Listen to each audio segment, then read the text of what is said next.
an yi min gaskiya dan waye maka kan tsakani da Allah akwai wani fim ba zan manta da shi ba, sunan fim din Kiki Kaka, fim din kamfanin wannan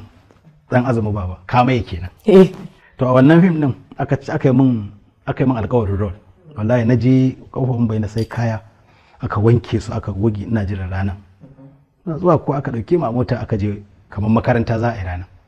So in aka zo aka gama jaruman fim din aka ba su script suka duba mu sai a ce to kai daga can kai da wannan yarinya ku taho ku za ku wuce ta bayan su ku sake koma kawai wakafas da yake ce ni da shi na shirya na je na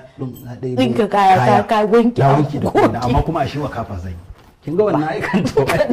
inda an ce mun saka fim ina ta murna zan ganna a cikin zan yi fim amma kuma sai aka sa na kan tawai ne hakuri gobe ma nazo aka sa ni jibi na so yau fa